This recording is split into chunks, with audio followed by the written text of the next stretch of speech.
Baik, bismillahirrahmanirrahim. Assalamualaikum warahmatullahi wabarakatuh. Alhamdulillahirabbil alamin, wassalatu wassalamu ala asrofil anbiya'i wal mursalin wa ala alihi wa sahbihi wa man da'a bi da'watihi wa iltazama bi tariqatihi wa tarasama khutah jalal aqidatan islamiyatan asasan fikratih wa mikasani a'malih wa masdarani ahkamih. Asyhadu an la ilaha illallah, asyhadu anna Muhammadan abduhu wa rasuluhu la nabiyya ba'da. Wa qala Allah ta'ala fil kitabihil karim, a'udzu billahi minasyaitonir rajim. Bismillahirrahmanirrahim. Wa ukhra lam taqdiru 'alaiha qad ahadallahu biha wa kana Allahu 'ala kulli syai'in qadir. Alhamdulillah, puji dan syukur senantiasa kita panjatkan pada Allah Subhanahu wa taala, penguasa langit dan bumi, dan yang memberikan manusia janji demi janji, yang janji ini pasti akan Allah tepati. Dialah Allah, tiada Tuhan selain Dia. Kepadanya lah kita menyembah, kepadanya lah kita memohon, karena kepadanya lah kita akan dikembalikan pada satu saat yang tidak ada keraguan di dalamnya. Salam dan salam semoga tercurah dan terlimpahkan kepada baginda Nabi besar Muhammad sallallahu alaihi wasallam, yang juga telah menuntun kita ke sebuah jalan yang kita yakini bahwa inilah jalan yang paling benar, karena beliaulah penghulu segala kebaikan, dan tiada yang datang daripada perbuatan beliau, perkataan beliau, dan juga diamnya beliau selain daripada kebaikan-kebaikan yang itu pasti adalah wahyu daripada Allah. Dan mudah-mudahan kita senantiasa mengikuti itu sampai dengan ajal menjemput kita. Amin. Alhamdulillah Bapak Ibu sekalian dan juga adik-adik sekalian yang insyaallah dirahmati Allah. Jadi pada hari ini teman-teman yang masih muda mendapatkan kesempatan, kita akan sedikit membahas tentang satu tema yang berjudul Muhammad Al-Fatih. Siapa di sini yang nggak ngerti Indonesia? Ngerti semua ya? Oh, anak kecil-kecil kurang. Nah, kalau anak kecil-kecil kurang, biarlah nanti ibunya yang menceritakan. Karena betul, karena kita nggak bisa afford untuk mendapatkan seluruh segmen. Karena kalau saya di Indonesia pun, kalau misalnya segmennya broad dari kemudian dari kecil sampai dewasa, kita nggak bisa dapat seluruh segmen. Kita harus milih salah satu segmen agar dapat. Nah, karena itulah yang masih kecil-kecil ini, silahkan nanti diceritakan lagi di rumah. Saya akan kasih tahu nanti apa kemudian yang harus diceritakan. Jadi pada hari ini, teman-teman yang sudah dewasa, teman-teman yang sudah dewasa baik cowok ataupun cewek, hari ini kita akan bahas tentang seorang pemuda. Jadi pemuda ini tidak masuk ke dalam movies. Jadi dia tidak seterkenal seperti Iron Man, tidak seterkenal Superman, tidak seterkenal Spiderman, tapi dia bukan tokoh fiktif. Jadi bukan tokoh bohongan. Dia adalah seorang tokoh nyata yang adanya dia ini pernah disebutkan oleh Rasulullah Muhammad sallallahu alaihi wasallam. Namanya Muhammad Al-Fatih. Jadi semua yang ada di gambar ini adalah bohongan. Semua yang ada di gambar ini adalah fake, palsu. Kecuali satu yang asli, his sword. Ini adalah asli. Ini pedangnya Muhammad Al-Fatih yang sampai sekarang masih ada di Istanbul, Turki. Nah, jadi pedangnya ini ukurannya 1,5 meter dan di tengahnya bertuliskan ayat-ayat Al-Quran, Bapak Ibu sekalian. Nah, tulisannya apa? Nanti kita akan bahas kalau nanti ada pertanyaan. Nah, pertama-tama sebelum saya ceritakan tentang Muhammad Al-Fatih, ada satu hal yang saya pengen Bapak Ibu sekalian dan adik-adik memahami. Jadi di dalam Islam, Bapak Ibu sekalian, ada satu hal yang tidak ada di agama yang lain. Apa satu hal ini? Namanya bisyarah. Apa itu bisyarah? Bisyarah adalah kabar gembira. Kabar gembira yang datang daripada Allah dan Rasul kepada umatnya, kepada manusia, tentang kejadian yang terjadi di masa depan. Jadi about the event that will occur in the future. Ini adalah namanya bisyarah. Tapi belum bisa dilihat oleh manusia. Kita belum bisa lihat karena itu masih di masa depan. Tapi Allah dan Rasul memberitahu kepada kita tentang itu. Maka itu jadi kabar gembira buat kita. Contoh misalnya, ketika Allah menyampaikan buat manusia tentang surga. Surga yang seluas langit dan bumi. Dan katanya di surga itu seluruhnya serba hijau. Karena terdapat tumbuh-tumbuhan yang ada di sana sangat lebat, pohon-pohonnya sangat rindang, buah-buahnya bisa diambil dengan tangan. Itulah surga. Di dalam surga itu ada satu hal yang lebih menarik lagi bagi laki-laki, bagi bapak-bapak. Apa itu? bidadari, Bapak sekalian. Dikabarkan bidadari di surga itu lam yatmithunna insung qablahum walajan, tidak pernah tersentuh, never been touched by a man nor jin. Jadi tidak pernah tersentuh oleh manusia ataupun oleh jin. Disediakan bagi orang-orang yang bertakwa kepada Allah. Yang kabarnya Bapak Ibu sekalian, bidadari-bidadari ini kalau betisnya aja kesingkap, betisnya aja kelihatan, itu kalah bulan purnama dan seluruh isinya Bapak Ibu sekalian. Itu baru betisnya doang Bapak Ibu sekalian, belum yang lain itu kan ya. Nah, ini adalah bagian daripada bisyarah yang dijanjikan oleh Allah dan Rasul kepada umatnya. Dan kalau kita berbicara tentang bisyarah, ternyata bisyarah atau good news tadi, kabar gembira tadi, bukan hanya berkaitan dengan masalah-masalah akhirat, tapi juga berkaitan dengan masalah-masalah dunia. Misal, suatu waktu Rasul pernah mengatakan, Innallaha zawalil ardo wa ra'aitu masyariqaha wal magharibaha wa inna ummati sayablugu mulkuha ma zawali minha. Rasul katakan begini, aku pernah diperlihatkan oleh Allah bumi yang aku lihat dari ujung timur sampai ujung barat, dan umatku kelak akan menguasai dari ujung timur sampai ujung barat. Berarti ini adalah sebuah bisyarah bahwa Islam akan menguasai dunia. Coba bayangkan Bapak Ibu sekalian. Jangan bayangkan tahun 2012. Imagine not in 2013. Tapi bayangkan pada abad ke-17, in 7th century, awal daripada abad ke-17. Ada seorang yang tinggal di Timur Tengah, padang pasir, yang bukan siapa-siapa, tiba-tiba pagi hari dia bilang, kelak umatku akan menguasai seluruh dunia. Kalau kita hidup di zaman itu, what would we say kepada orang kayak tadi? Gila. Lu gila lu ya? Mana otaknya? Logikanya di mana? Mana mungkin bisa menguasai seluruh dunia? Itulah yang mereka katakan to our prophet, kepada Rasul kita Muhammad. Rasul punya banyak maki-makian, Rasul punya banyak olok-olokan, Rasul punya banyak hinaan. Yang paling favorit di antara semuanya adalah al-majnun, artinya orang gila. Itulah yang dikatakan kepada Rasul. Kenapa? Karena Rasul berbicara tentang sesuatu yang tidak dapat dilihat oleh mata dan tidak bisa dibayangkan oleh logika. Oke, kalau gitu saya pengen cerita satu cerita, tolong dibayangkan baik-baik. Bayangkan baik-baik, imagine that we live in the awal 7th century di Arab Saudi, desert, di mana-mana pasir, itu kan ya.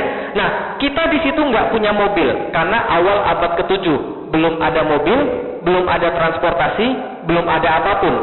Tiba-tiba satu hari seorang bangun pagi, kemudian tell us a story.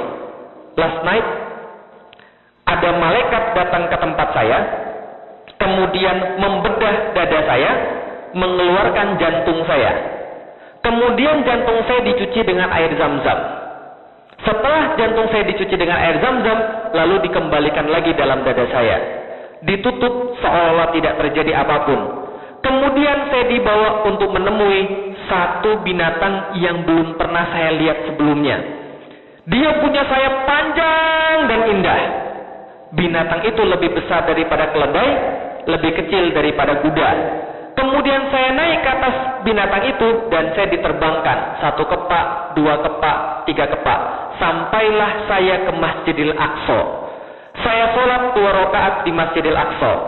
Naik kemudian ke Sidratul Muntaha, bertemu dengan Allah face to face. Kemudian Allah menurunkan perintah sholat, saya balik lagi ke Masjidil Aqsa, lalu balik lagi ke Masjidil Haram. Semua terjadi all in one night. Kalau kita jadi orangnya itu yang mendengarkan, apa yang kita bilang? Gila, gitu kan ya? Sebentar, let us use our logic. Kita pakai logika. Buka Google Earth. Hitung jarak antara Masjidil Haram dan Masjidil Aqsa. Dapatlah kita di situ angkanya 1233 km. Saya nggak tahu berapa miles. Silakan dikonvert. 1233 km. Bolak-balik total 2466 km. No mention pergi ke Sidratul Muntaha, ya. cuma hitung bolak-balik Masjidil Aqsa ke Masjidil Haram. Berapa tadi? 1233 km. Bolak-balik berapa? 2466 km. Semua terjadi di dalam waktu one night, satu malam. Maka orang-orang Arab berbicara, Rasul Muhammad sudah gila. Kenapa? Karena dia berbicara bolak-balik Masjidil Aqsa dan Masjidil Haram satu hari, padahal jaraknya 2466 km. Apa teknologi yang paling canggih dulu transportasinya? Kuda. Yang travelnya cuma 120 km per day. Itu kuda zaman dulu. Tapi dia bilang bisa jadi dalam waktu berapa hari? Satu malam. Maka Rasul dibilang gila. Gara-gara berbicara sesuatu yang tidak dapat dilihat mata, juga tidak bisa dibayangkan dengan logika. Inilah bisyarah Bapak Ibu sekalian. Maka dulu ketika saya masuk Islam, saya bilang sama bapak saya bilang, kenapa kamu masuk Islam? Why do you convert to Islam? Saya katakan, because Islam is a perfect religion. Sebuah agama yang sempurna. Lalu dia bilang, sempurna dari mana? Coba kamu lihat, yang lebih banyak miskin siapa? Muslim atau non-muslim? Muslim. Yang lebih banyak orang yang nggak makan siapa? Muslim atau non-muslim? Muslim. Yang lebih banyak nggak pendidikan? Muslim juga. Dari mana agamanya sempurna? Saya bilang, yang papi lihat itu bukan Islam. Yang papi lihat itu Muslim. Muslim berbeda dengan Islam. Karena kenapa? Zaman sekarang jangankan muslimnya tahu Islam, belajar saja mereka enggan. Bagaimana mungkin mereka bisa mempraktikkan Islam? Maka yang papi lihat itu bukan Islam, tapi itu Muslim. Bapak saya bilang, sudah tahu yang Muslim tidak bisa diajari Islam, kenapa masih mau convert kepada Islam? Saya katakan, justru itulah tugas saya, bagaimana menyadarkan mereka agar mereka balik lagi ke Islam. Lalu bapak saya bilang, berapa banyak orang muslim di dunia? Ada yang tahu berapa banyak muslim di dunia? 1,7 juta. 1.7 million in all over the bukan million, billion in all over the world. 1,7 miliar orang muslim di seluruh dunia. Lalu bapak saya tanya lagi, di antara 1,7 billion ini, berapa orang-orang yang kayak kamu dan teman-temanmu ini yang yakin bahwa Islam akan bangkit? Saya bilang, nggak lebih daripada 3%. Yang benar-benar mau belajar Islam, mau mengamalkan Islam, dan siap untuk mengorbankan segala-galanya demi Islam. Bapak saya bilang, papi saya bilang, impossible. 3% melawan 97%. 3% against 97%. It's impossible you can change them. Saya katakan, kalau tidak mulai dari satu, kita nggak bisa merubah segala-galanya. Memang kelihatan tidak mungkin, tapi itulah janji Allah. Kalau tidak ada janji Allah, janji Rasul, saya sudah menyerah dari dulu Bapak Ibu sekalian. Kok bisa begitu? Wajar aja, ngomong Islam 3 hari 3 malam nggak berhenti ngomong. Suara habis, tekapar, karena capek. Yang sadar berapa orang? 3 orang, 4 orang. Tapi sekali TV menayangkan sesuatu yang salah, anak-anak muda kita, remaja kita, bahkan orang-orang muslim termurtadkan pemikirannya secara tidak sadar. Karena TV menayangkan yang salah. Betul begitu? Contoh, kemarin ada seorang feminis namanya Irsad Manji datang ke Indonesia. Kenal Irsad Manji? Belum kenal? Seorang feminis namanya Irsad Manji. Dia datang ke Indonesia dan dia bilang, don't judge the book by its cover. Jangan menilai orang dari covernya. Jangan melihat orang dari luarannya. Yang penting dalamnya. Percuma aja kerudungan kalau dalamnya jelek. Percuma aja kerudungan kalau dia judes ngomongnya. Percuma aja kerudungan kalau dia tukang bohong. Maka nggak penting luarnya, yang penting dalamnya. Betul begitu Ibu sekalian? Betul-betulan sesat Ibu sekalian. Tapi karena mereka punya media, maka dia dipercaya. Kan itu kan ya? Kalau kita bicara tentang logika, sulit untuk merealisasikan Islam. Kalau kita bicara logika, kita punya apa? Duit nggak ada. Kekuasaan susah. Kan itu kan ya? Sedangkan mereka punya duit, mereka punya kekuasaan, mereka punya media. Tapi untungnya kita punya bisyarah, karena itulah kita terus yakin. Speaking of which, tentang bisyarah, mari kemudian saya tampilkan. Ini ada sebuah gambar. Ini adalah is a map ketika Rasul masih hidup, from the early 7th century, ketika Rasul masih hidup, inilah gambar peta dunia. Sekarang saya tanya, teman-teman yang masih muda ini, pas belajar geografi, berapa negara yang harus dihafalin? Ada berapa? 170-an negara yang harus dihafalkan. Zaman dulu tidak sesusah zaman sekarang. Zaman dulu tidak sesusah zaman sekarang. The old times are simple. The nation are only two. Satu adalah Persia, dua adalah Romawi, Rome, the Romans. Nah, kita lihat, sebelah sini adalah Persia yang sudah berusia sekitar 1173 tahun. Jadi, they have been aged about 1,000 years. Jadi sebelah sini adalah Persia, sebelah sini adalah Romawi. Rasul dan para sahabat menegakkan Islam di tengah-tengah, Madinah. Jadi dihimpit dua raksasa, in the middle of two giants. In the west is Romans. Sudah ratusan tahun, 100 years. Sedangkan di sebelah east adalah Persia yang sudah berusia sekitar ribuan tahun. Rasul di sini baru usianya 0 tahun, 0. Kenapa? Karena baru menegakkan Islam di sini. Di saat Rasulullah masih hidup, in the old times, ketika ditanya pada mereka, kalau kita tanya sekarang deh, kalau sekarang, which city you want to visit the most? Sekarang, Roma. Selain Roma apa lagi? France, Paris. Terus selain Paris apa lagi? England, London. Terus selain London apa lagi? Manchester, Barcelona, Madrid. Itu mah klub bola sebenarnya. Oke, semua orang punya city, punya kota yang dia ingin kunjungi pada saat ini. Tapi back then, zaman dulu, orang cuma punya dua kota yang mereka ingin kunjungi paling banyak, yang mereka sangat ingin kunjungi. Dan dua kota ini, yang pertama Constantinople, and the second is Rome. Apa yang pertama?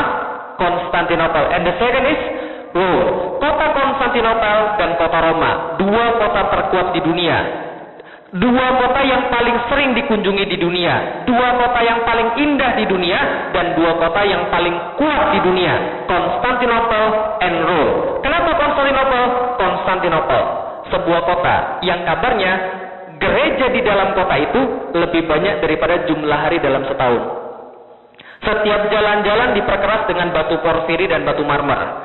Sebelah kiri dan kanannya bangunan-bangunan menjulang. Dan yang paling hebat di antara semuanya, di tengah-tengah daripada kota itu terdapat bangunan yang paling besar di dunia. The largest building in the world, the tallest building in the world, they call it Saint Sophia, Gereja Hagia Sophia. Saking hebatnya Gereja Hagia Sophia ini, it's astounding. Seorang Rusia datang dari tempat dia, berjalan for months, berbulan-bulan, sampai ke Hagia Sophia, dia masuk ke dalam gereja. Saat dia masuk, ketika dia melihat interior Hagia Sophia, dia katakan, kami terpesona melihat Hagia Sophia. Dan saat kami masuk, kami sudah tidak tahu lagi, we are lost. We don't know whether we are in earth or in heaven, kata mereka. Kita nggak tahu apakah kita masih berada di bumi ataukah kita sudah naik ke surga. Karena saking kerennya gereja Hagia Sophia. Itu yang pertama. Yang kedua, Rome, kota Roma. Kota Roma adalah saksi sejarah Romans. Mulai dari Kaisar Julius Caesar sampai Konstantinus Agung. Setiap kota-kotanya banyak sekali plaza-plaza, ditutupi dengan batu-batu yang sangat indah. Dan di setiap fonten yang ada di Rome itu bisa diminum pakai kemudian langsung. Jadi setiap fonten di Rome itu bisa diminum langsung, drinkable, karena diambil dari mata air yang ada di gunung-gunung di Roma. Maka kota ini sangat luar biasa indah. Kalaulah bukan karena Konstantinopel, maka Roma sudah menjadi kota terbaik di dunia. The first city apa tadi? Konstantinopel. And the second is Rome. Dan dua-duanya, both of them are mentioned in Rasulullah hadis. Hadis apa? Begini ceritanya Bapak Ibu sekalian. Pada tahun 5 Hijriah, terdapat satu perang yang sangat luar biasa di dalam Islam, yang saya ceritakan di Jumatan kemarin. Namanya perang apa? Perang Azab. Sebuah perang yang menguji Rasulullah sangat luar biasa. Karena kenapa? Pada tahun 5 Hijriah, orang kafir, orang Quraisy, dan orang-orang Yahudi, mereka berkoalisi. Mereka bentuk satu pasukan gabungan yang pasukan ini 10.000 orang menyerang Madinah dan ingin menghancurkan Rasul dan ingin membunuh Rasulullah. Maka mereka berjalan menyerang Madinah dari sebelah utara. Maka Rasul mendapatkan informasi dari intelijennya Rasul. Siapa intelijennya Rasul? Malaikat Jibril. Maka Malaikat Jibril memberitahu Rasulullah, wahai Rasulullah, ada pasukan 10.000 orang sedang datang kemari. Menghancurkan Madinah adalah niat mereka. Maka Rasul katakan pada para sahabat, silakan hitung pasukan kita ada berapa. Maka dapat mereka angkanya, we have 3,000. Berapa? 3.000 pasukan. Sedangkan yang dilawan berapa? 10.000. Kalau pakai logika, if you use our logic, who will win? 3,000 atau 10,000? 10,000. Tapi Rasul katakan jangan menyerah. Silakan kalau ada yang punya usul. Salman Al-Farisi raise his hand. Kemudian dia katakan, Rasulullah, kami punya strategi. Back then in Persia, when we face a troops against us that have a larger number than us, we make a trench. Kita akan buat parit yang menghalangi antara kami dan mereka, sehingga mereka tidak bisa pindah ke tempat kami dan kita bisa panah mereka, supaya mereka bisa berkurang pasukannya. Dengan ini kita belum tahu kita bisa menang atau tidak, tapi setidaknya kita bisa mengurangi pasukan mereka. Maka Rasulullah setuju. Okay, we gonna make a trench. Kita akan kemudian membuat parit. Maka inilah yang terjadi. Ada yang pernah ke Madinah? Ada yang pernah umroh? Ada yang belum? Kita doakan semoga pergi ke Madinah nanti. Nah, yang pernah pergi ke Madinah pasti tahu sebelah selatan, sebelah barat dan sebelah timur Madinah semua itu adalah gunung, Bapak Ibu sekalian. Satu-satunya wilayah yang bisa dimasuki adalah wilayah bagian utara. Maka Rasul memerintahkan membuat parit, made a trench that length about 5 miles. Berapa? 5 miles. 8 kilometer. 5 mile itu kira-kira dari mana ke mana dari sini? 5 miles dari mana ke mana? Dari sini ke Hollywood, 5 miles. Nah, itu kemudian dibayangkan, mereka buat parit 5 mil dari sini ujung sini, 5 mil, dan itu bukan di tanah sini, tanahnya tanah Arab. Tahu tanah Arab itu apa? Batu pasir. Itu yang mereka buat di tanah Arab. Panasnya luar biasa, panasnya mengerikan, tapi mereka buat di sana. Panas luar biasa, 5 mil mereka buat parit, dan makanan mereka apa? Makanan mereka satu kurma dibagi bersepuluh. Jadi kita bisa lihat seperti apa tekanan para sahabat pada waktu itu. Maka wajar ada orang yang bertanya pada Rasul, Rasul, saya izinnya pulang dulu ke belakang. Nanti saya balik lagi setelah saya kasih makan istri saya. Tapi dia kabur, nggak balik lagi. Ada yang bilang, ya Rasul, saya pulang dulu sebentar. Ini anak-anak saya pada belum makan. Nanti saya balik lagi setelah saya kasih makan mereka. Mereka kabur, nggak balik lagi. Maka what left with Rasulullah is ada dua golongan, two types of men. Satu, Yahudi yang terpaksa. Siapa dia? Yahudi yang terpaksa. And the second is yang benar-benar beriman, the true believers. Siapa? Yang benar-benar beriman. Satu siapa tadi? Yahudi yang terpaksa. Yang kedua siapa tadi? Yang benar-benar beriman. Maka tatkala mereka sedang capek-capeknya, sedang lelah-lelahnya membangun parit, sedang putus-putus asanya, tiba-tiba ada yang bertanya pada Rasulullah, ya Rasulullah, besok yang akan kita taklukkan Konstantinopel atau Roma? Coba bayangkan, bingung. Oke, sekarang saya tanya, mereka lagi ada di mana sekarang? Mereka lagi ada di Madinah, gitu kan ya? Terpisah ribuan miles dari Konstantinopel dan Roma. Sahabat have never been in Constantinople or Rome. Sama sekali tidak pernah pergi ke sana. Mereka lagi ada di Madinah, lagi bangun parit berapa? 5 mile. Besok pasukan yang dihadapi berapa? 10.000 dan panas luar biasa. Satu kurma bagi berapa makanya? 10 orang. Lagi sulit di sini, besok mau dihajar 10.000 pasukan. Sedang tidak tahu apa yang mereka lakukan. Mereka sedang kesulitan, tapi ada yang nanya, besok kira-kira kita akan taklukkan yang mana? Konstantinopel atau Roma? They talk about two cities which paling kuat, yang paling hebat. Padahal mereka lagi kesulitan. Betul begitu? Nah kalau gitu kita lihat dulu sekalian. Coba kita lihat kenyataannya. Lagi susah membicarakan dua kota terhebat di dunia. Apa yang terjadi ketika itu? Yahudi yang ada di sana langsung tercengang. Hah? Apa tadi? Konstantinopel? Roma?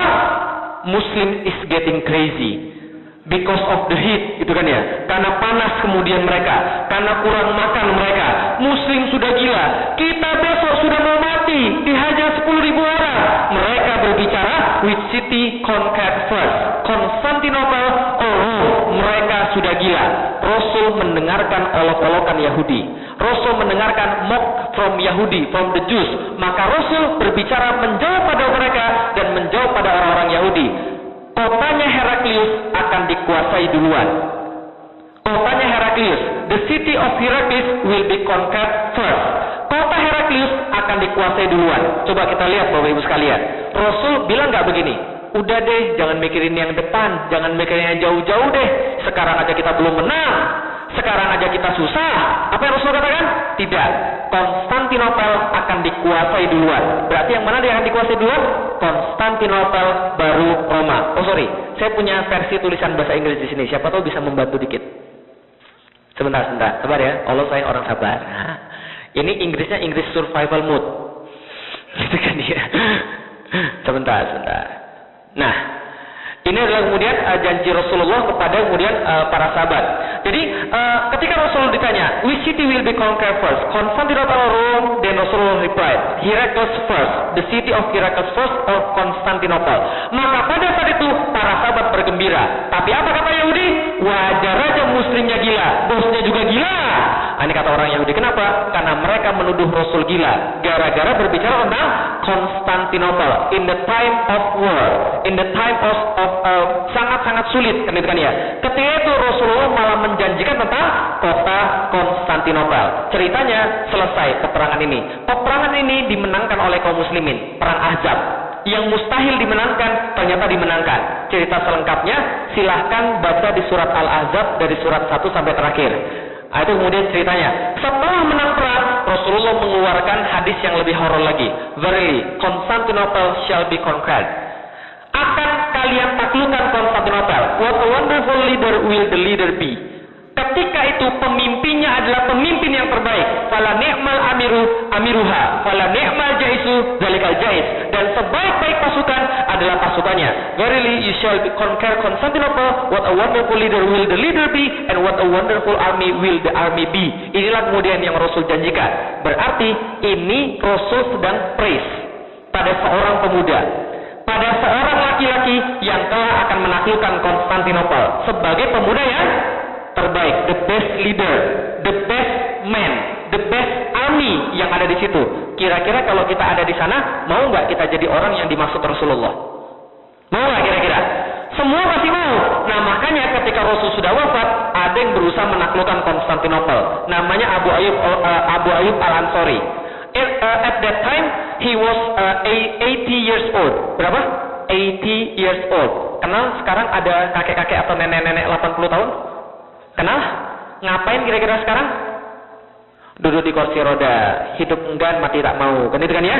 Nah tapi di zaman waktu itu, Abu Ayyub Al-Ansari have heard that Muawiyah want to go to Constantinople to conquer Constantinople. Then he said to Muawiyah, Muawiyah, I want to go in the troops. Then Muawiyah said, no, you are old. Kamu sudah tua, nanti kamu menyusahkan kita saja. Biarkan kami yang masih muda untuk pergi ke Konstantinopel. Abu Ayyub bilang, tidak, saya mau ikut. I insist to go in the troops. Kenapa? Karena I have a promise with Rasulullah. What is the promise? No, I won't tell you. Aku nggak mau ngomong sama kamu, promise-nya apa. Tapi ternyata setelah dia dibawa, tengah jalan dia sekarat. Ketika dia dying, ketika dia sekarat, dia bilang sama Muawiyah, Muawiyah, when I die, don't bury me in this ground, but bury me in the ground closest to Constantinople. makamkan mayat saya di tempat yang paling dekat dengan Konstantinopel. Maka mayat beliau dibawa dengan kuda oleh Muawiyah dan dimakamkan tepat di depan tembok Konstantinopel. Karena apa promisnya pada Rasulullah? Dia berjanji pada Rasulullah, dia akan mendengarkan gemerincing pedang dan derap kaki kuda pasukan penakluk Konstantinopel. Itu janji dia pada Rasulullah. Maka dia dimakamkan tepat di depan tembok Konstantinopel.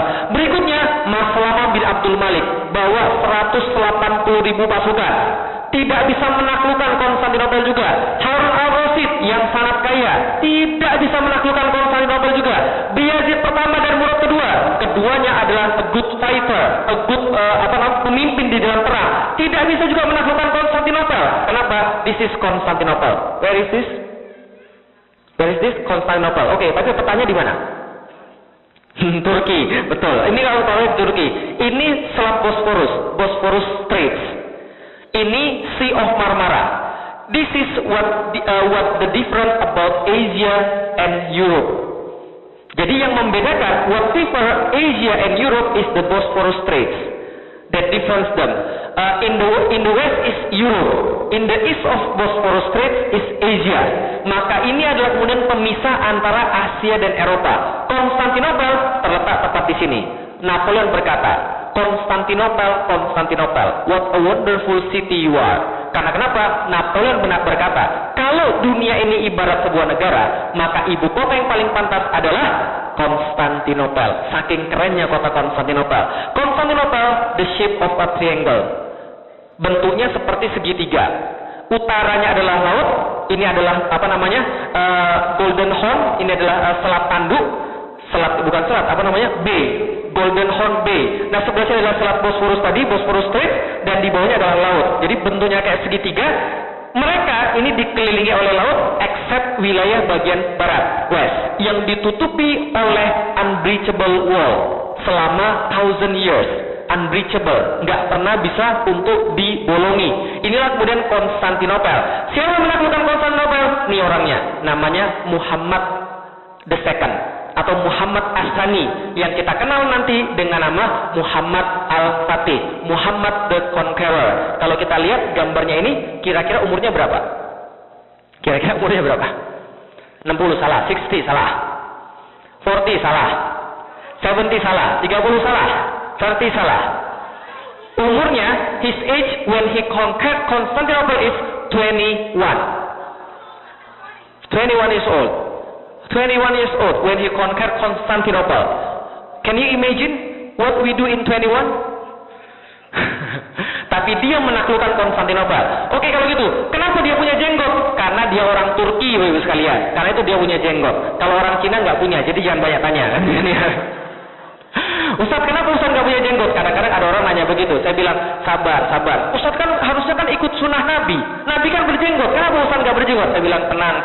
Ustaz kan berarti nggak nurutin sunnah Nabi dong. Saya bilang, tenang. Saya masih dalam masa pertumbuhan. Paham ya sekalian? Rambut aja baru tumbuhan itu yang gitu. Ada orang Muhammad Al-Fatih. Oh enggak Ustaz, ini aja Ustaz. Kemarin ada yang bilang, pakai minyak kemiri Ustaz, diolesin biar lebih banyak jenggotnya. Saya bilang sudah saya coba. Oh nggak bisa juga Ustaz. Nggak bisa. Pakai minyak Firdaus Ustaz, olesin. Udah saya coba, saya olesin. Nggak numbuh di sini, malah numbuh di sini. Enggak. Nah, namanya siapa? Muhammad the Second atau Muhammad As-Sani. Dia adalah yang menaklukkan Konstantinopel. Siapa dia? He's the son of Murad the Second. Murad the Second is his father. Murad, bapaknya. Jadi Murad the Second is his father. Murad the Second pernah mau menaklukkan Konstantinopel, but he doesn't succeeded. Don't even succeeded. Nah, kemudian terjadi. Ketika bapaknya tidak mampu menaklukkan Konstantinopel, maka bapaknya membuat satu janji, membuat satu azam, membuat satu promise bahwa anaknya lah yang akan menaklukkan Konstantinopel. Dan bapaknya nggak main-main.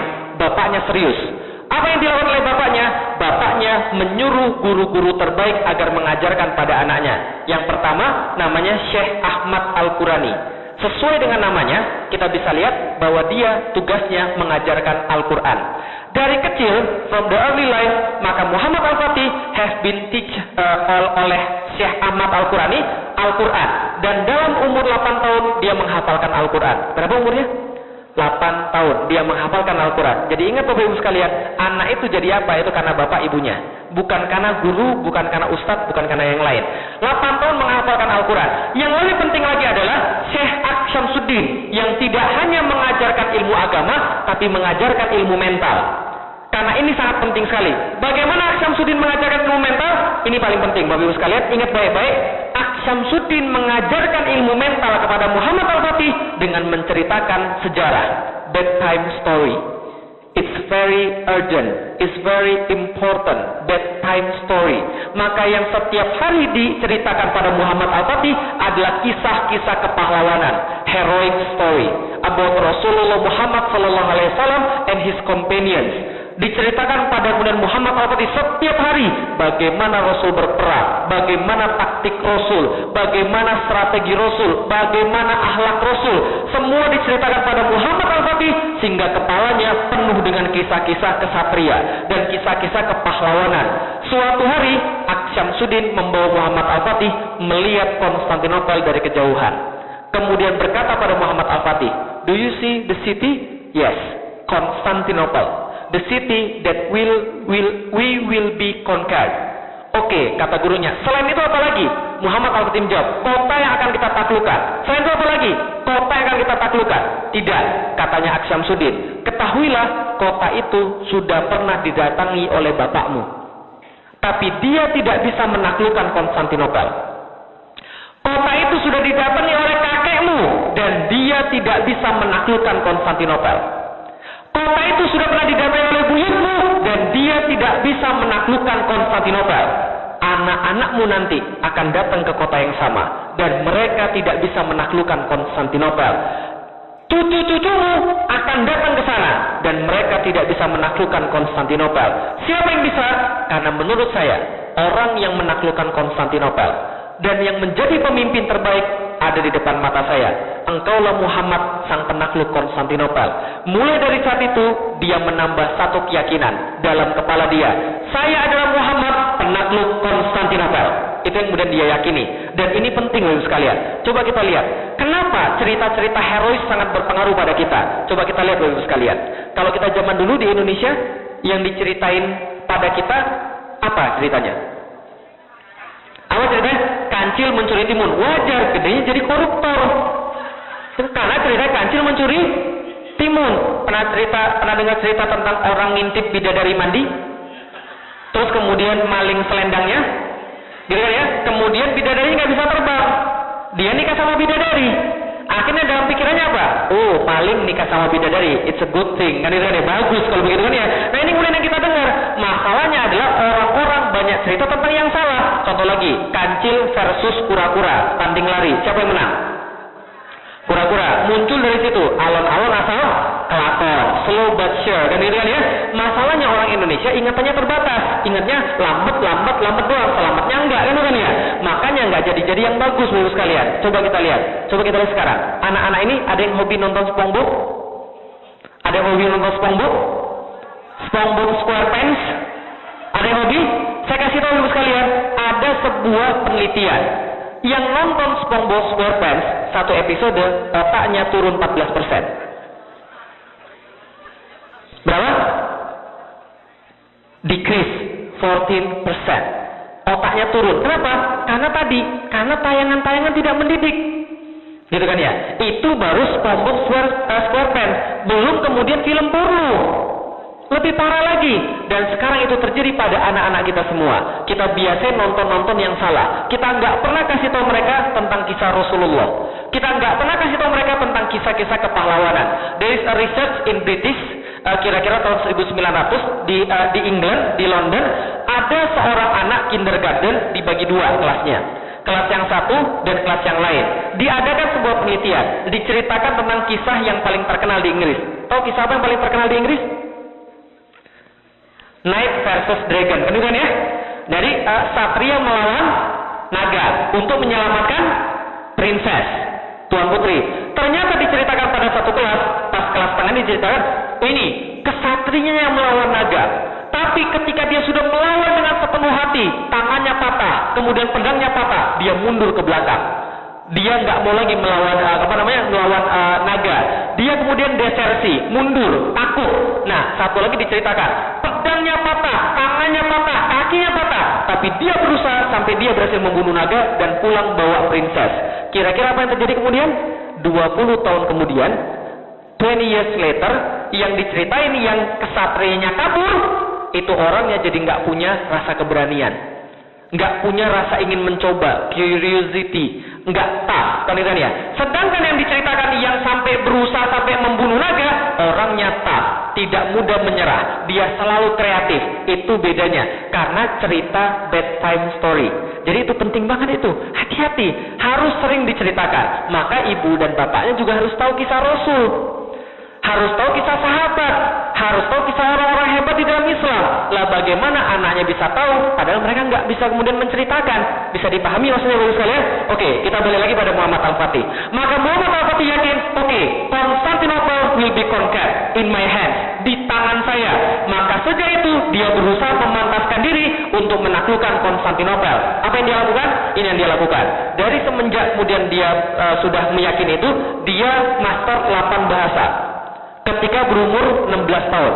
Berapa bahasa? 16 tahun. 8 bahasa. Berapa yang dia kuasai? 8 bahasa. Ketika berumur berapa? 16 tahun. Kita sudah berapa bahasa yang kita kuasai? 3. Bahasa Indonesia, 4 lah ya. Bahasa Indonesia, bahasa Inggris, bahasa Jawa, bahasa isyarat. Kan ya? Nah, dia 8 bahasa ketika berumur 16 tahun. Dan semua 8 bahasa umum yang digunakan di dunia. Latin, Yunani. Kemudian bahasa Persia, bahasa Arab, bahasa Turki, bahasa ibunya. Kemudian bahasa Jus, bahasa Yahudi, bahasa Serbia, dan bahasa Prancis. Dia kuasai 8 bahasa. Dan apalagi yang lebih hebat adalah semenjak dia balik hingga dia meninggal, dia tidak pernah sekalipun meninggalkan sholat rawatib dan sholat tahajud. Kenapa? Karena dia tahu, tadi hadis Rasul ada yang masih ingat, Constantinople will be conquered. By whom? The best leader. The best leader is the closest to Allah. How can someone close to Allah then he don't do tahajud? Nggak mungkin. Maka dia kemudian dawamkan tahajud dia agar dia dekat pada Allah, agar dia bisa menjadi panglima yang terbaik. Dan tidak hanya itu, dia bentuk pasukan yang terbaik, namanya The Royal Janissaries. Ada di sini anak-anak yang main game Age of Empire? Sudah out to date ya? Age of Empire tahu? Nah, pernah pilih Ottoman? The Ottoman. Nah, this is their special forces, the Royal Janissaries, the forces that the strongest until the World War I. Inilah kemudian pasukan yang paling kuat sampai Perang Dunia Pertama, pasukan Inkisaria dalam bahasa Arab. Al-Fatih kumpulkan sekitar 7.000 pasukan, mengelompokkan mereka dalam setiap barak, dan setiap barak dikasih satu ulama dan recite Al-Quran, recite hadis, agar mereka mentalnya adalah mental mujahid. Maka orang-orang di situ tujuan tertingginya adalah satu, bagaimana caranya menjadi orang yang bisa berjuang di jalan Allah dan kalau bisa mati di jalan Allah. Ini adalah pasukan Inkisaria dan dia juga bentuk namanya benteng Rumeli Hisar. Benteng apa ini? Oke, back to the map. Di mana ini? Di mana ini? Turki. Lebih tepatnya di mana? Selat Bosphorus. Muhammad Al-Fatih had said to his troops, if we serious want to conquer Constantinople, we have to block these straits. Because of what? When we not blocking these straits, ada bala tentara, ada bala bantuan yang datang dari sini dan membantu kota di bawah. Ini kotanya, shaped like a triangle. Maka kalau kita tidak block ini strait, maka ini akan kemudian mendapatkan bala bantuan dan bala tentara. Maka Al-Fatih bilang, this is a must. We have to block these straits. Lalu bagaimana caranya? Gampang. Buyutnya pernah bangun benteng di sini. Jadi his great-grandfather have made a fortress here. The name is Anadolu Hisar. Hisar means fortress. Anadolu means Anatolia. Anatolia itu apa ya? Asia kecil. Lalu kemudian Anadolu Hisar. Nah, Muhammad Al-Fatih have planned to make a fortress across his great-grandfather fortress. Namanya Rumeli Hisar. When he had planned to make this fortress, maka datang kemudian peringatan dari Konstantinopel. Muhammad Al-Fatih, kamu ini orang mana sih? Membangun benteng di tanah orang, nggak pakai izin pula. Tahu nggak dulu, buyutmu, your great-grandfather, when he made that fortress, he make permit to us, like a son to his father. Kata Raja Konstantinopel. Maka kemudian Al-Fatih reply. Dia reply begini, urusanku, urusanku, urusanmu, urusanmu. Wilayahmu adalah yang terdapat di Konstantinopel dan dilindungi oleh pagar-pagarmu saja. Selain itu, bukan wilayah siapapun. If I want to make the fortress here, is my business, not your business. Dan kalau engkau mention tentang sultan-sultan sebelum saya, maka ketahuilah, sultan yang sekarang berbeda dengan sultan yang kemarin. Apapun yang tidak bisa mereka lakukan, akan saya lakukan. Yang tidak bisa mereka selesaikan, akan saya selesaikan. Dan kalau ada orang yang datang kemari lagi untuk mencegah saya membangun benteng di sini, maka mereka tidak akan pulang dalam keadaan hidup. Diancam. Gak jadi. Kemudian mereka gak jadi lagi ke sana dan bentengnya dibuat across, berhadap-hadapan. Bentengnya Muhammad Al-Fatih, bentengnya buyutnya. Dan inilah kemudian yang dibuat, ini bentengnya buyutnya. Namanya Anadolu Hisar. Tingginya sekitar 82 feet tinggi. Ini mobil bila dibandingkan dengan bentengnya. Gede nggak? Gede ini. Jadi kalau Anda masuk ke ruang tunggu, masuk ke ruang masuk ini, pintu masuk, mau pergi ke WC, harus naik angkot dulu nih. Nah, jadi ini segede sekali nih. Nah, ini mana? Bentengnya buyutnya Muhammad Al-Fatih, Anadolu Hisari. Bentengnya Muhammad Al-Fatih lebih gede lagi. Ini bentengnya Muhammad Al-Fatih. Benteng ini 30.000 meter persegi. Semua struktur ini selesai dalam waktu 4 bulan dan in 4 months. Percaya nggak? Percaya nggak percaya? Ini yang terjadi. Selesai dalam waktu 4 bulan, Bapak sekalian. Maka tatkala ini sudah terjadi, mereka menamakan benteng ini Bogas Castle. In English mean the throat cutter. Penggorok-penggorokan. Kenapa? Karena ini membuat Konstantinopel terpotong dari bala tentara manapun. Maka setelah itu kemudian Konstantinopel siap diserang. Tapi anak muda pasti punya halangan. Betul begitu? Nih halangan anak muda nih Bapak sekalian. Wall of Constantinople. The wall that unbreachable for 1000 years. Dibuat pada tahun 300 dan sampai tahun 1400-an tidak pernah jebol. Berapa lama dia perawat? 1123 tahun. Unbreachable, tidak pernah kemudian bisa dibolongin. Kenapa bisa begitu? Tingginya 18 meter, sekitar 59 feet tingginya. Kalau ada artis di situ, kira-kira artisnya kayak begini nih, kecil banget ini. Kalau begitu, tidak hanya kemudian tinggi dan kemudian tebal, tebalnya 3 lapis. It have 3 layers. The first layer is trench. Ini adalah kemudian parit. Trench ini lebarnya sekitar 20 yard. Dalamnya sekitar 10 yard, sekitar 20 meter, dalamnya 10 meter. If you use a hose, you have to leave your hose here dan kemudian berenang di sini, swimming. Nah, kalau kemudian kita swimming di sini berenang, akan dipanah dari sini. Ketika kemudian kita bisa swimming kemudian bunuh penjaga, dipanah lagi dari sini. Ini tingginya sekitar 5 meter, lebarnya 3 meter. Anda bisa manjat lagi, dipanah dari sini lagi. Ini tingginya 12 meter, lebarnya 5 meter. Kalau Anda jadi Muhammad Al-Fatih, gimana caranya biar bisa masuk ke dalam? Gimana caranya? Biar bisa masuk ke dalam. Gimana? Hah? Bakar apanya? Bakar temboknya. Ini 3 meter tebalnya sama 5 meter. Gimana bisa dibakar? Gimana caranya? Dig a tunnel. Oke. Kita lewat pakai tunnel ke bawah. Setuju begitu? Oke. Sudah ada yang sudah pernah coba dig a tunnel dan ternyata mereka berharap bisa muncul di sini. Ternyata orang Konstantinopel is smarter. Mereka pasang di sini baskom. Apa bahasa Inggrisnya baskom? Bol itu kan mangkok. Oh ya. Mereka pasang, ya itulah. Pokoknya mereka pasang ember, baskom, apalah pun namanya. Mereka pasang baskom di situ dan mereka isi air. Setiap 1 meter 1 baskom. Jadi kalau ada yang digging tunnel di bawah, airnya akan bergetar, shaking. Dia tahu siapa yang gali dan akan muncul di mana. They dig the counter attack tunnel, disiram ter, dibakar di bawah hidup-hidup.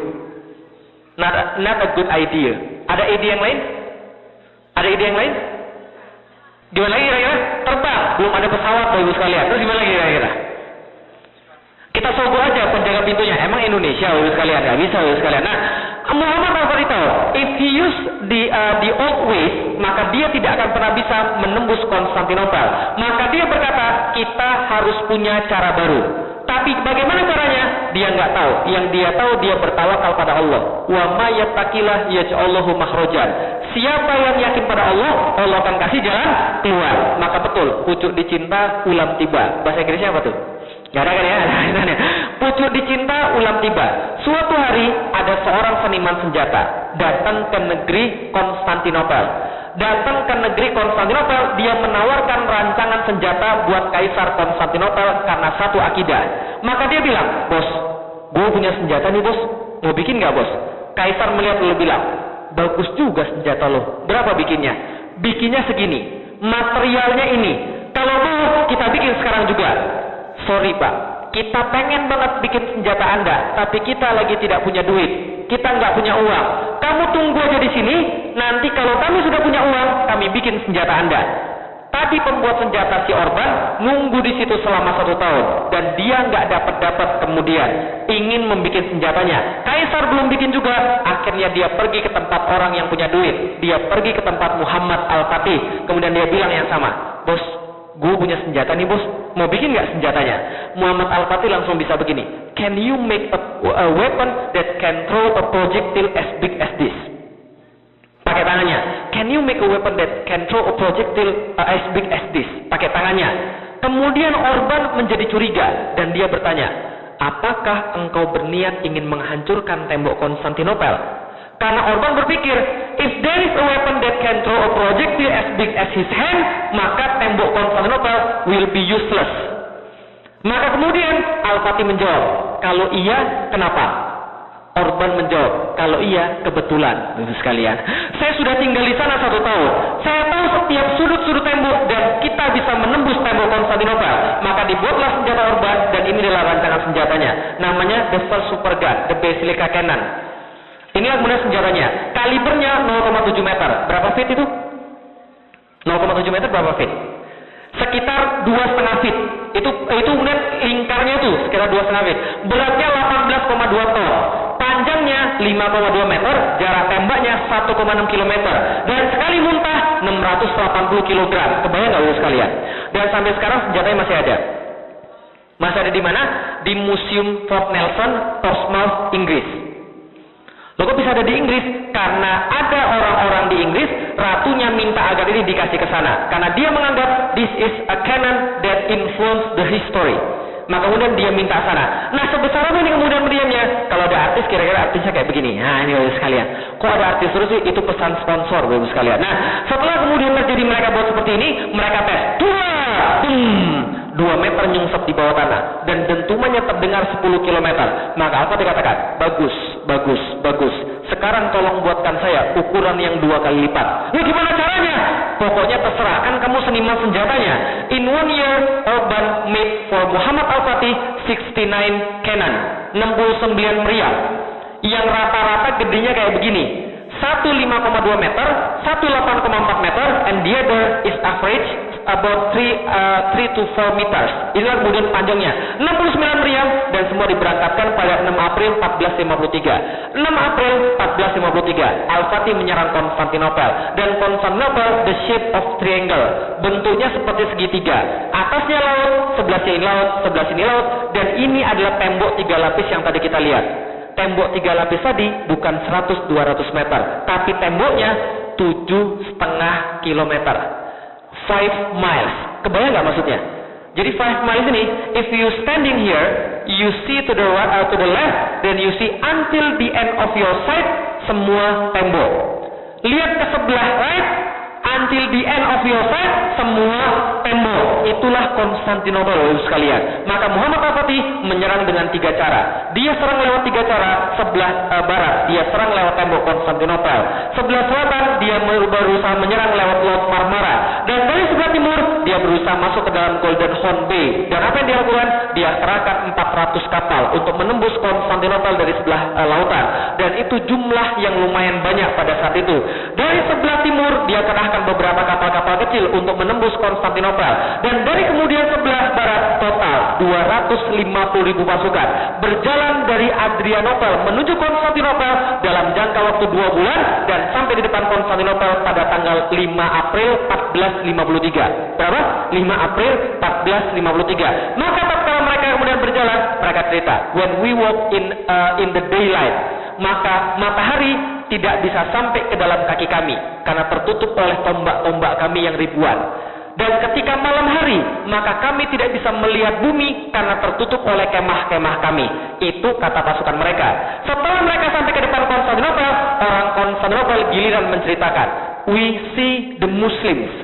Kita melihat Muslim spread across us, mendatangi kami like a river of steel, seperti sungai dari besi, karena baju mereka memancarkan cahaya matahari dan meliputi kami, spread to us from shore to shore, dari pantai sampai ke pantai. Maksudnya apa nih? Dari pantai sampai ke pantai, semuanya Muslim, Bapak sekalian. Bisa kebayang nggak? Luar biasa kan ya? Nah, pada tahun 1453, Muhammad Al-Fatih majuin kemudian ke Konstantinopel. Dia diskusi dengan pemilik Konstantinopel dan mengatakan, serahkan kota kepada kami, surrender the city, and all will be guaranteed. Tidak ada kemudian yang dibunuh, tidak ada yang akan kemudian dirampok, tapi serahkan kota kepada kami secara damai. Maka rajanya berkata, lebih baik kami mati. Kemudian Al-Fatih berkata, so be it. Kalau begitu biarlah terjadi. Tanggal 6 April 1453, Al-Fatih membariskan pasukannya 1,5 kilometer daripada tembok kota. Cukup jauh untuk dipanah, tapi cukup dekat untuk disaksikan setiap pasang mata di Konstantinopel. Maka pada saat itu juga dia melakukan sebuah pertunjukan keimanan. Pada tanggal 6 April 1453, bertepatan dengan hari Jumat, mereka melakukan sholat Jumat di depan tembok Konstantinopel. Sebagaimana Rasulullah tatkala masih hidup, dia selalu memulai peperangan ketika hari Jumat. Tahu kenapa? Karena setiap hari Jumat kaum muslimin berkumpul dan berdoa, maka mereka mendoakan pasukan yang ada di depan. Dan karena itu Allah pasti menurunkan pertolongan.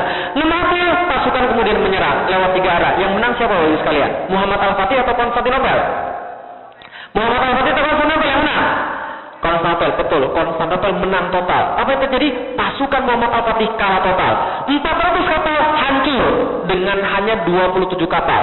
Dengan apa yang kemudian mereka menyerang dari sebelah timur, dipasang rantai segede kingkong sehingga kapal-kapal nggak ada yang bisa masuk. Terus kemudian gimana? Kemudian dari sebelah barat meriam ditembakkan satu demi satu, tapi baru ketahuan kelemahannya. Apa kelemahannya? Sama, 2 hancur, kemudian seporsi besar dinding, tapi baru ketahuan kelemahannya. Apa kelemahannya? Reloadnya 3 jam sekali. Jadi nggak jadi urusannya.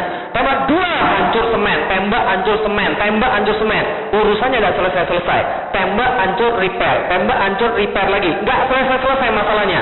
Mereka tadi menyerang tanggal berapa tadi? 6 April. 6 April mereka menyerang. Sampai tanggal 20 April tidak tersisa secercah pun kemenangan. Yang terlihat pile of body semakin banyak. Yang terlihat pasukan semakin banyak yang meninggal. Logistik semakin berkurang dan orang-orang semakin muncul rasa keraguan, maka mereka mulai muncul suara-suara sumbang. Tahu suara sumbang? Pulang aja yuk. Kayaknya kita nggak mungkin menang deh. Ini gara-gara Muhammad Al-Fatih ini, kita jadi banyak yang mati nih. Coba kalau dia kemudian tidak gegabah, coba kalau dia tidak mau menaklukkan kota ini, kita kan nggak banyak yang mati. Al-Fatih tahu pasukannya kemudian moralnya down. Dia kumpulkan seluruh komandan-komandan, kemudian dia bilang, okay, say something to me. Are we continue our fight or we flee? Kemudian kita pulang. Kemudian para pasukan berkata, diam semuanya, nggak ada yang berani berkata. Satu doang yang ngomong, gini, Muhammad Al-Fatih orangnya jenggotnya panjang, sudah putih semua, rambutnya juga sudah putih semua karena dia sudah paling senior. Dia bilang begini, gini, saya punya usul. Saya adalah penasihat dari zaman bapakmu. Betul begitu? Ya. Kalau begitu, saya menyaksikan kamu dari kecil tumbuh menjadi dewasa. Betul begitu? Ya. Maka dengarkan kata-kata saya. Saya menyaksikan engkau tumbuh menjadi seorang manusia yang luar biasa hebat. Engkau panglima terkuat muslim sampai dengan sekarang. Engkau tidak ada yang menyaingi. Engkau paling hebat di antara kami. Engkau adalah pemimpin masa depan umat muslim. Karena itu saya melihat bahwa pada kali ini pasukan kita sudah banyak mati. Sebelum pasukan kita habis, kita pulang aja dulu ke rumah. Muhammad Al-Fatih nggak setuju. Tapi sebelum orang tadi selesai ngomong, meja dibanting. Seorang mualaf namanya Zagonos Pasa. Dia mengatakan, jangan dengarkan kata-kata dia. Sedangkan dia ingin memadamkan semangat dalam diri kita. Sesungguhnya kita datang kemari, saya perlu ingatkan, bukan untuk kembali, tapi untuk mati di sini. Tapi kalau dia bilang tentang orang-orang yang mati, kita menuju mati syahid. Itu keinginan kita.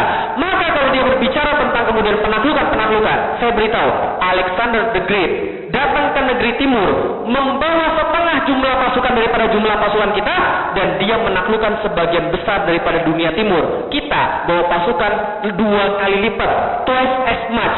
Tapi kita, masa kita kalah di bawah tembok-tembok ini? Saya tidak terima. Maka kita tidak bisa melakukan kecuali meningkatkan tekanan dan tingkatkan serangan pada mereka. Lanjut atau tidak perangnya? Oke, saya minta sedikit waktu ya. Sudah jam 8 saya. Oke, mereka lanjut perangnya dan kita pun lanjut. Oke, kalau gitu mereka bilang, kita sekarang menyerang mereka lewat 3 arah. Dari selatan kita serang lewat lautan. Dari sebelah timur kita serang lewat lautan. Dari sebelah barat kita serang lewat barat. Tapi semuanya gagal. All of them fail. Lalu gimana caranya? Ada satu penasihat bilang begini, gini Pak, kenapa we fail in the west? Karena setiap ada kerusakan, they repair it. Setiap ada kerusakan, they repair it. Karena the most of them, the defense force is concentrated in the west. Karena itulah ketika ada kerusakan, mereka repair lagi. Tapi there is no troops in here, there is no forces defensive force in here. Kenapa? Mereka pasang rantai segede kingkong di sini. Kapal-kapal can go in. Jadi mereka tidak bisa menyerang lewat utara. Maka penasihatnya bilang, if our troops can go in, we can attack from the north, then the defensive force that concentrated in the west will be divided into the north. Paham maksudnya? Jadi kalau kemudian kita bisa menyerang dari sebelah utara, ini akan terbagi, maka repair tidak akan bisa berjalan as fast as now. Itu cara satu-satunya. Tapi masalahnya apa tadi? Rantai segede kingkong. Lalu gimana caranya? Semua mengusul. Gimana caranya kalau ada ini rantai segede kingkong? Gimana caranya supaya bisa masuk? Gimana caranya? Fly. Belum ada pesawat. Gimana caranya? Potong. Rantai segede-gede begini sekalian. Itu rantai kapal itu. Nggak bisa nyelam. Emangnya lumba-lumba? Nggak bisa. Terus gimana lagi kira-kira? Tabrak pakai kapal. Kapalnya karam. Terus gimana caranya? Semua pasukan putus asa. Stalemate. Jalan buntu. Al-Fatih katakan pada mereka, tenang. Jangan merasa menyerah. Kita ini adalah pasukan paling kuat. Karena kita beriman pada Allah. Saya sudah memikirkan ini dari semalam. Dan saya punya solusinya. Gimana solusinya? Ini solusinya. Al-Fatih berkata, kita kan punya kapal. Kapal kita ini, let's park our ship into the Galata. Kita akan parkirkan kapal kita di Galata. Setelah kapalnya kita parkirkan di Galata, maka kapalnya kita angkat. Setelah kita angkat, kita balikin lagi. Sekarang kapal kita sudah di lautan kan? Pasukannya berkata, betul juga ya. Kenapa kita nggak kepikir dari tadi ya? Tapi mohon maaf Sultan, apakah Sultan lupa kalau Galata ini sebuah bukit? Al-Fatih katakan, saya tahu itu adalah sebuah bukit. Tapi kalau kita tidak pernah membayangkan, if we can imagine that we can cross our ship into the Galata, then nor the Constantinople. Orang Konstantinopel juga tidak akan mampu membayangkan. Maka ini adalah strategi sempurna. Ingat Rasulullah. Rasul selalu melakukan unexpectable, surprise attack. Maka ini adalah satu-satunya yang harus kita lakukan. Maka pada tanggal 21 April 1453 disepakati kapal-kapal akan dipindahkan melalui Bukit Galata. Dan esoknya apa yang terjadi? Esoknya suatu kemustahilan berubah menjadi sebuah keajaiban strategi perang. 72 kapal pindah dari Selat Bosporus kepada Selat Tanduk dalam waktu 1 malam. Berapa kapal pindah? 72 kapal perang pindah dari Selat Bosporus kepada Selat Tanduk dalam waktu just one night, 1 malam. Berapa kapal pindah? 72 kapal. Tanggal 22 April 1453. Maka orang-orang Konstantinopel naik ke atas menara. Mereka melihat ke atas Bukit Galata. Yang mereka saksikan adalah apa? Horor. Bendera la ilaha illallah Muhammad Rasulullah berkibar di atas Bukit Galata. Tatkala mereka saksikan ke bawah, yang mereka lihat adalah pemandangan yang merenggut nyali mereka semuanya.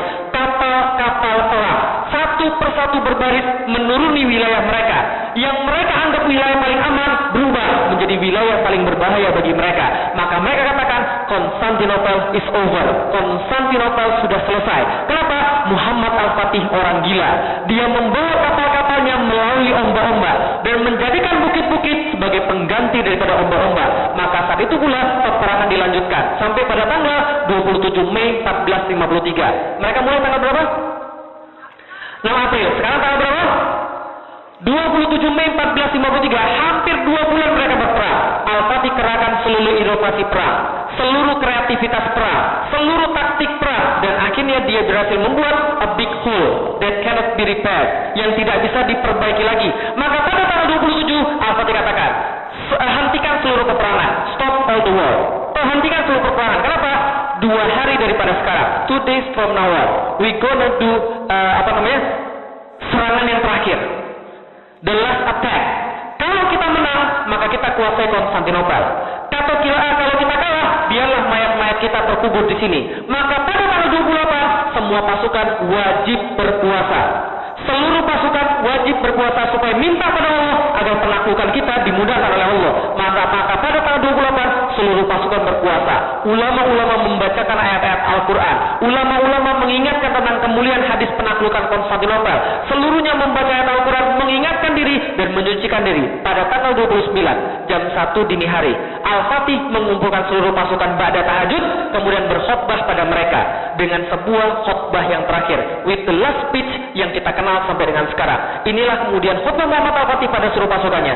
Jika penaklukan kota Konstantinopel sukses, maka sabda Rasul telah menjadi kenyataan, dan salah satu mukjizatnya telah akan terbukti. Maka kita akan mendapatkan bagian daripada janji daripada di sini, yaitu kemuliaan dan penghargaan. Oleh karena itu, sampaikan pada setiap pasukan, kemenangan besar yang akan kita capai akan menambah ketinggian dan kemuliaan Islam. Untuk itu, wajib bagi setiap pasukan menjaga agar syariat Islam selalu di depan mata dia, dan jangan sampai satu pun melanggar syariat Allah yang mulia. Karena Al-Fatih paham betul bahwa kemenangan dia bukan diakibatkan oleh kekuatan dia, bukan diakibatkan oleh taktik dia, tapi oleh izin dan pertolongan Allah. Maka dia akan jangan maksiat, karena maksiat itu menunda pertolongan Allah. Maksiat itu membuat Allah enggan menolong manusia. Maka Allah dikatakan, jangan mengganggu orang-orang tidak berdaya, jangan ganggu para pendeta, jangan ganggu para wanita, jangan ganggu orang yang bersembunyi di gereja, jangan ganggu mereka semua. Kalau kita berhasil menaklukkan kota ini, maka jam 2 dini hari pasukan diberangkatkan. 2 sampai jam 4 nggak berhasil, jam 4 sampai jam 6 nggak berhasil, jam setengah 7 pasukan Inkisaria dikeluarkan. Dan sebelum matahari bersinar dari sebelah timur, the rest is history. Konstantinopel takluk di tangan kaum muslimin. Tanggal 29 Mei 1453, Al-Fatih masuk ke dalam gerbang kota dan mengucapkan, Alhamdulillah, semoga Allah merahmati para syuhada, memberikan kemuliaan pada mujahidin, serta kebanggaan dan syukur buat rakyatku. Mereka masuk dengan bendera la ilaha illallah Muhammadur Rasulullah. Al-Fatih langsung kemudian berjalan straight menuju gereja Hagia Sophia, menuju Saint Sophia. Sampai di depan Saint Sophia, dia mengagumi bangunan yang sangat luar biasa. Lalu tidak bisa menahan emosinya, dia turun dari kudanya, bersujud ke arah Mekah. Kemudian mengambil segenggam tanah Konstantinopel, menaruh ke atas kepala dia, sebagai wujud bahwa dia hanyalah manusia yang terdiri dari tanah. Ketika dia selesai bersujud, dia masuk kemudian ke dalam gereja Hagia Sophia, mendapatkan ribuan orang menangis histeris, karena mereka takut mereka akan dibunuh. Kenapa mereka takut mereka akan dibunuh? Pada waktu yang sama, terjadi reconquista di Spanyol. Tahu reconquista? They kill all the Muslims in Spain. Orang-orang Kristen kemudian datang pada Spanyol, mereka memberikan namanya Inquisition Court, mahkamah inkuisisi. Orang-orang Jus, orang-orang Muslim dihadapkan pada mahkamah inkuisisi, suruh ganti agama. Kalau mereka nggak mau ganti agama, mereka dibunuh. Maka itu terjadi di Spain. Orang-orang Konstantinopel takut bahwa Al-Fatih akan balas dendam pada mereka. Al-Fatih katakan, keluar kalian semua dari sini. Kami menjamin setiap orang yang ingin tetap tinggal di kota, kami jamin rumah mereka, kami jamin properti mereka. Yang ingin keluar dari kota, maka biarlah mereka keluar dari kota. Kami kawal sampai ke depan kota, tapi kami minta tempat ini dijadikan sebagai masjid. Tempat yang paling indah di dunia, the most astounding place on earth, dijadiin masjid, baru sekalian. Maka pada pagi itu juga dikeluarkan seluruh patung-patung, dikeluarkan seluruh lukisan-lukisan yang tidak penting, dibuatkan mimbar di tempat yang paling bagus. Kemudian pada waktu asar semua sudah selesai, dan asar pada tanggal 29 Mei 1453 berkumandang azan pertama kali di kota Konstantinopel. Allahu Akbar, Allahu Akbar, pertama kali sekalian. Dan sampai detik saya berbicara belum selesai, Bu sekalian. Semua itu dilakukan oleh seorang anak muda berusia 21 tahun. Coba kita lihat, Konstantinopel takluk. Kayak sebuah dongeng ya. Kayak dongeng ya. Yang saya cerita ini bukan dongeng, Bu sekalian. Ini kenyataan ini. Inilah izah kaum muslimin, kehormatan kaum muslimin ketika mereka masih memegang Islam. Tapi yang penting bukan cerita tadi, tapi yang penting adalah ini Bapak sekalian. Nih, 54 hari mereka perang. Berapa lama mereka perang? 825 tahun penantian. 80 years of waiting. 85 tahun penantian. Maksudnya apa? Semenjak keluar dari lisan Rasulullah, la tuftahanal Konstantinia. Verily Constantinople will be conquered. Berapa tahun setelahnya baru ditaklukan? 825 tahun baru bisa ditaklukkan Bapak sekalian. Berapa tahun? 825 tahun. Coba bayangin baik-baik. Ketika Rasul mengatakan Konstantinopel akan ditaklukkan, saat itu orang Yahudi tertawa terbahak-bahak. Mereka guling-guling kegirangan karena Rasulullah sudah gila. 825 tahun kemudian ada orang yang terus percaya, terus generasi yang percaya, sampai 825 tahun kemudian datang seorang anak muda 21 tahun masuk ke dalam kota dan mengatakan, Rasul kami tidak pernah bohong. Berapa lama? 800 tahun, 825 tahun mereka membuktikan. Kalau gitu kita bertanya, kita sekarang hidup di zaman di mana Islam banyak, 1,7 miliar umat muslim, tapi nggak membuat perbedaan apapun. They don't make any difference. Apa rahasia mereka? What are their secret? Apa rahasia orang-orang hebat di dalam Islam? Ini rahasia mereka. They believe in something that cannot be seen by eyes.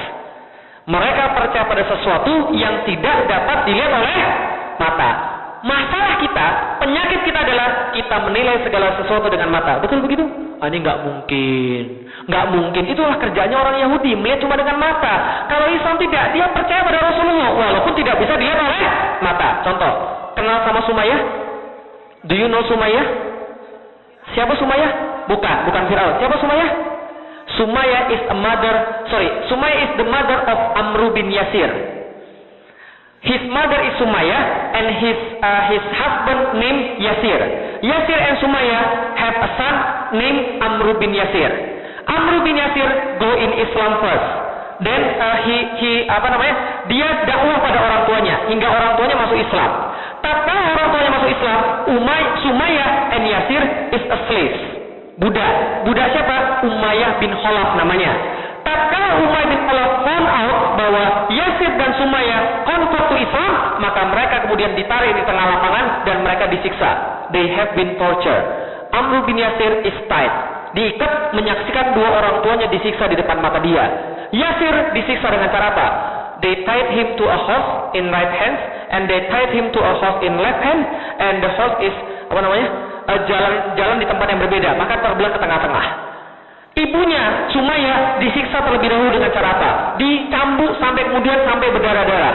Lalu kemudian Umayyah mengatakan, Sumayyah said, your God is not Allah. Maka Sumayyah meludahi Umayyah bin Khalaf. Tatkala Umayyah diludahi, apa terjadi? Dia marah besar, he get angry, dan dia ambil tombak, spear, dan spear itu kemudian ditusukkan dari kemaluan sampai tembus pada lehernya. Tatkala itu terjadi, when it happened, Rasulullah lewat di depan mereka. Tatkala Rasulullah lewat, Rasul menyaksikan penyiksaan ini dan berkata, Isbir ala Yasir, innakum jannatul masir. Sabar wahai keluarga Yasir. Have patience the family of Yasir. Bagi kalian sudah disediakan surganya Allah. Tatkala Sumayyah disiksa seperti itu, tembus dari kemaluan sampai lehernya, apa kata Sumayyah? Ya Rasulullah, surganya sudah di depan mata saya ini. Coba bayangkan, yang dilihat malah surga, padahal lagi disiksa itu. Artinya adalah apa? Artinya adalah dia lagi disiksa, tapi yang dia lihat justru surga. Artinya adalah apa? Bagi dia, apa yang dia dengar dari Rasulullah lebih realistis daripada fakta di depan mata. Paham maksudnya? Sekarang di depan mata kita, banyak orang-orang bilang Islam nggak mungkin bangkit. Islam terpuruk di mana-mana. Tapi yakin Islam akan bangkit lagi? Yakin? Oke, kalau gitu saya pengen cerita yang terakhir sebelum kita sholat maghrib, Bapak sekalian. Nih saya pengen cerita sedikit Bapak sekalian. Nih, 21 tahun menaklukkan Konstantinopel. Muhammad Al-Fatih, one man made a great difference. Satu orang membuat perbedaan yang sangat luar biasa. Tapi dari sini saya tulis 23 tahun. Kenapa? When I convert to Islam, I was 18. Saya 18 tahun ketika saya convert di dalam Islam. Dan saya mendengar cerita ini dari ustadz saya, nama ustadz saya Muhammad Fatih Karim. Ustadz saya Muhammad Fatih Karim, my teacher was named Muhammad Fatih Karim. He told me about Muhammad Al-Fatih. And he told me Muhammad Al-Fatih conquering Constantinople when he 23 years old. When I do some research, it's not 23 years old, but 21 years old. So back then I believe Muhammad Al-Fatih conquer Constantinople in 23 years old. Tapi pada waktu itu saya bilang pada ustaz saya, Kang, kalau begitu nama Islam saya Muhammad Al-Fatih. When I convert to Islam, my Islamic name is Muhammad Al-Fatih. Because of what? There is one city have not been conquered. Kota apa itu? Roma. Yakin gak Roma akan takluk? Oh ini mualaf gila ini. Biarin. Saya sudah biasa bilang orang gila, Bapak sekalian. Rasul dibilang gila, sahabat dibilang gila. Tambah satu nggak ada masalah. Bapak sekalian. Maka kemudian saya katakan, 23 tahun saya akan menaklukkan kota Roma. I will be the one who conquer Rome. 5 tahun berselang, 5 years later, I have not been go to Rome. Pergi aja belum, Bapak sekalian. Bagaimana bisa menaklukkan? Maka tapi saya pernah nggak jadi menaklukkan Roma, tapi saya menaklukkan satu orang perempuan. Nah, gitu kan ya. Jadi istri. Then I got a wife. I have married. Nah, setelah kemudian saya married, saya kemudian punya istri, saya bilang pada istri saya, Dek, kalau begitu mungkin kita bukan yang menaklukkan Roma, tapi anak-anak kita yang insya Allah menaklukkan Roma. Maka istri saya bilang, oke, kalau begitu. Dan saya bilang sama istri saya, kalau gitu kalau kita punya anak, kita namain dia Muhammad Al-Fatih, supaya dia menaklukkan kota Roma. Ternyata lahir, alhamdulillah, 2008 anak pertama, perempuan.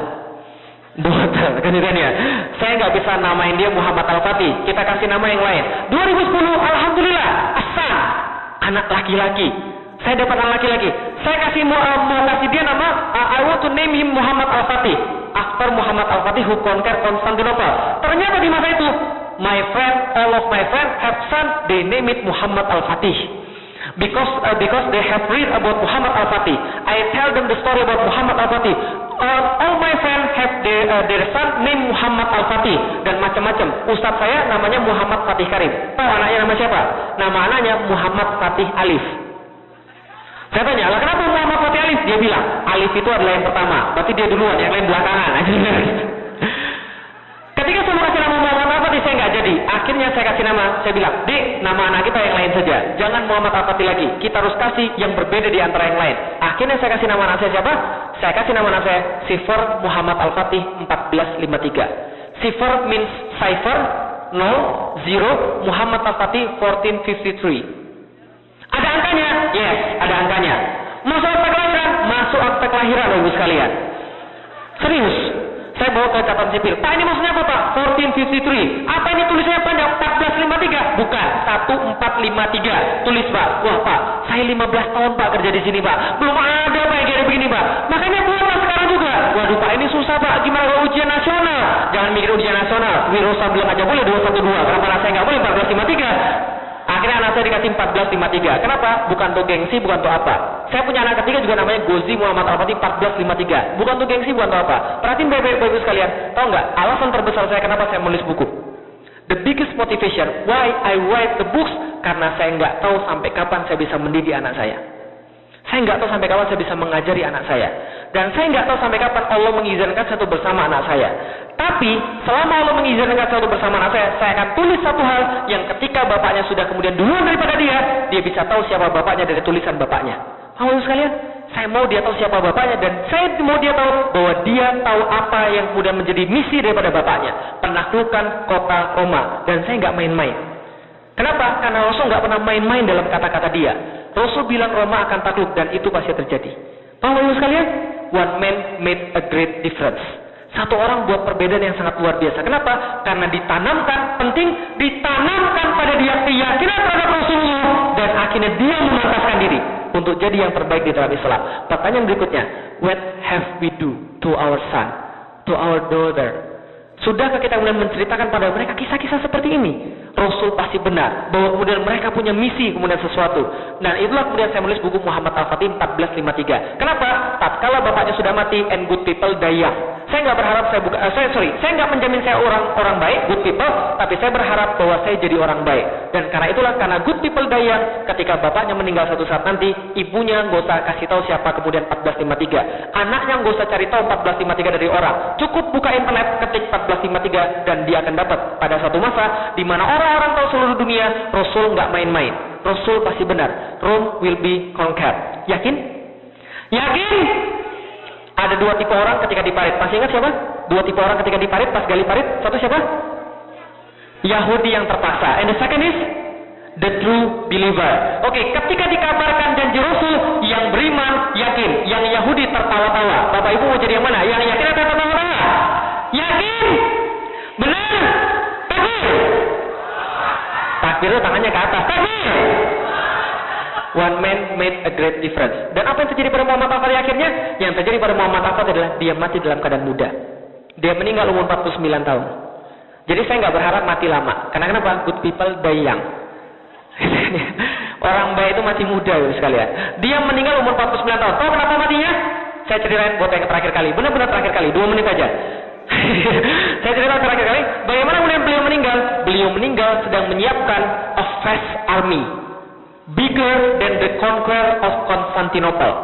Dan tidak ada yang tahu pasukan ini mau diarahkan kemana.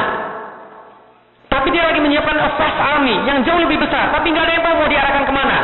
Karena kenapa? Muhammad Al-Fatih orangnya secret, sangat rahasia. Dia bilang, kalau jenggot saya 1 lembar aja, tahu mau di mana pasukan ini besok akan saya kenakan, jenggotnya akan saya cabut dan akan saya bakar. Nggak boleh ada yang tahu. Tapi ada seorang yang tahu pasukan ini mau dikasih kemana. Siapa yang tahu kira-kira? Siapa yang tahu? Allah bukan orang. Ada orang yang tahu. Siapa orangnya? Bukan. Selain dia ada satu orang yang tahu. Siapa? The Pope. Paus tahu. Nah kenapa Paus tahu?